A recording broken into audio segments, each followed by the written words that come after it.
Hari ini saya akan menyampaikan tugas materi online tentang seni tari dalam bab 13, penerapan pola lantai pada seni tari.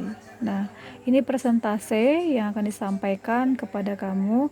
Nanti dari selesai presentasi ini, nanti kamu akan temukan di dalamnya ada pertanyaan. Pertanyaan itu nanti kamu tulis di buku latihan dan langsung dikumpul kepada ibu. Nah, ibu akan sampaikan ya. Ini kita akan belajar tentang seni tari dalam bab 13. Seni tari itu apa sih? Ya. Seni tari dalam bab 13 adalah, ya, kita masukkan dulu materinya ya. Materi tari tradisional. Pengertian seni tari, fungsi seni tari, unsur seni tari, dan jenis seni tari. Kita mulai dari seni tari. Apa itu seni tari? Nah, kalian perhatikan ya, itu ada banyak ragam ya dari kebudayaan Indonesia. Yang pertama itu ada tari kipas, tari topeng, ya, tari dayak, tari apa ini lagi? Kebaya ya, tari enggang, ya, bermacam-macam tari. Nah, apa itu tari? Nah, kita masukkan penjelasannya. Seni tari adalah seni yang menggunakan gerakan tubuh secara berirama yang dilakukan di tempat dan waktu tertentu. Irama itu adalah gerakan di mana ada aturan dalam melakukan gerakannya. Jadi dalam seni tari itu ada hitungannya di dalam gerakan tari, ya. Dan itu dilakukan di tempat dan waktu tertentu. Nah, kita lanjut yang kedua. Fungsi seni tari tradisional. Yang pertama sebagai media pertunjukan. Yang kedua sebagai media upacara adat. Yang ketiga sebagai media hiburan. Yang keempat sebagai media dalam pergaulan.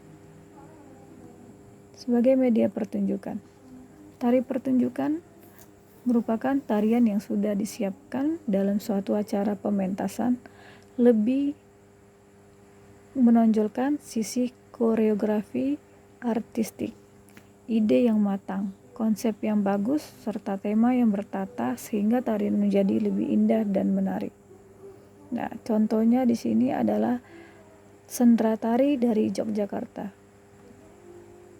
Yang kedua yaitu sebagai media upacara adat. Tari upacara adat adalah jenis tarian yang dilakukan hanya pada saat upacara adat atau acara keagamaan. Tarian ini sangat mengutamakan kehikmatan dan juga komunikasi pada sang pencipta. Contohnya itu adalah tari kecak dari Bali. Nah, seperti gambar ya. Selanjutnya itu ada sebagai media hiburan. Ya, tari sebagai media hiburan adalah tari ini yang diadakan dengan tujuan untuk menghibur penonton dengan alunan irama dan musik yang indah. Banyak jenis tarian yang ditampilkan sebagai media hiburan.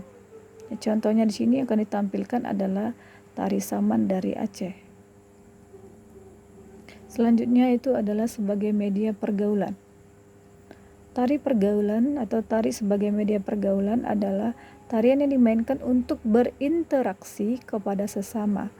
Seni tari ini biasanya untuk adu unjuk rasa dalam hal kesenian.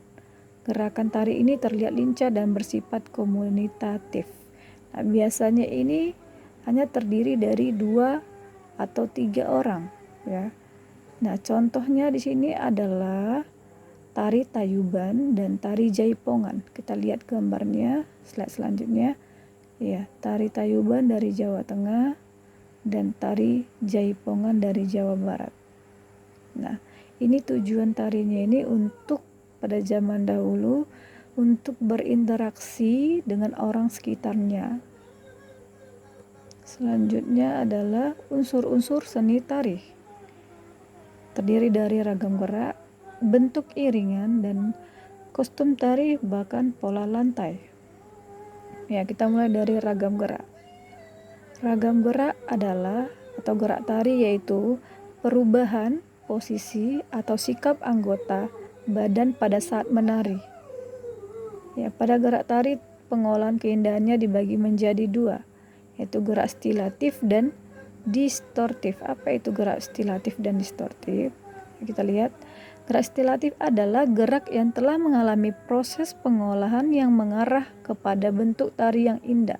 Sedangkan gerak distorsif yaitu pengolahan gerak yang telah melalui proses perombakan dari aslinya dan merupakan salah satu stilasi, ya. Jadi di sini ada perbedaan. Kalau gerak stilasi ini yang mengalami proses pengolahan yang mengarah pada bentuk tari yang indah. Jadi dia sini sudah dari aslinya, ya, diolah. Sedangkan gerak distorsif itu adalah yang telah melalui proses perombakan, yang dari asli melakukan ada perombakan dalam tarian berikut, ya, yang merupakan salah satu proses namanya tadi stilasi. Oke, selanjutnya ada macam-macam ragam gerak, ya. Ragam gerak tari klasik, ragam gerak tari kerakyatan, ragam gerak tari kreasi baru tradisional, dan ragam gerak tari kreasi non tradisional. Nah, di sini Ibu tidak jelaskan, ini nanti menjadi tugas kalian bagaimana penjelasan dan perbedaannya. Ya, untuk selanjutnya itu bentuk iringan. Iringan tari adalah elemen pendukung atau pelengkap dalam sebuah proses tari.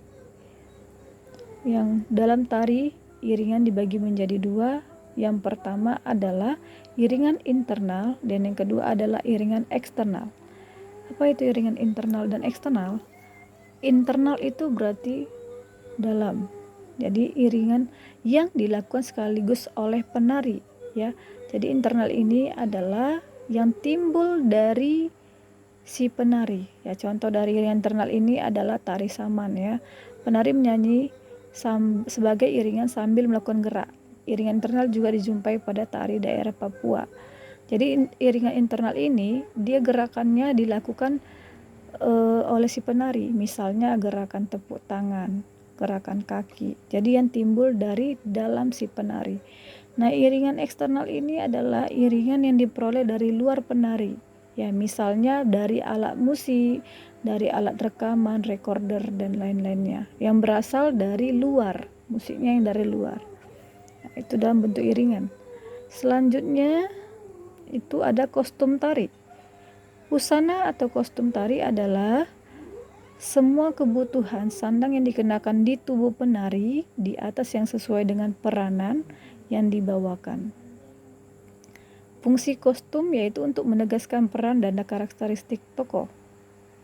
Nah, selanjutnya itu pola lantai. Pola lantai adalah pergerakan yang dilakukan dengan cara berpindah atau bergeser secara terstruktur sehingga membentuk pola denah tertentu.